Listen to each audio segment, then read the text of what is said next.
অবশেষে ইরানে চালু হলো ইন্টারনেট। যুক্তরাষ্ট্র ইসরায়েলের সঙ্গে যুদ্ধের সময় ইন্টারনেট ব্ল্যাকআউটের কারণে গোটা বিশ্ব থেকে বিচ্ছিন্ন হয়ে পড়ে ইরানিরা। দীর্ঘদিন পর বুধবার ইন্টারনেট সংযোগ ফিরে পেয়ে আনন্দ প্রকাশ করেছেন দেশটির তরুণরা। একই সঙ্গে ক্ষয়ক্ষতির হিসাবও কষছেন তারা।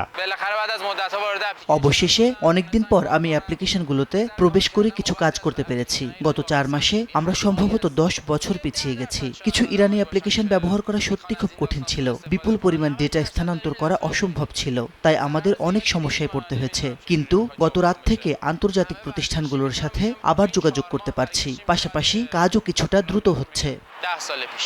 প্রায় 90 দিনের ব্ল্যাক আউটের পর ইরানের প্রেসিডেন্ট মাসুদ পেজেশকিয়ান আন্তর্জাতিক ইন্টারনেট সেবা পুনরায় চালু করার নির্দেশ দেন। তার নির্দেশের পরই দেশটিতে চালু হলো ইন্টারনেট। দেশব্যাপী সরকার বিরোধী বিক্ষোভ দমনের অংশ হিসেবে জানুয়ারি মাসের 8 তারিখ থেকে প্রথম দফা ইন্টারনেট ব্ল্যাকআউট জারি করে ইরান কর্তৃপক্ষ।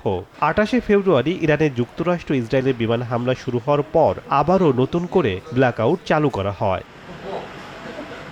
শেখ সাদি মারজান, সময় সংবাদ।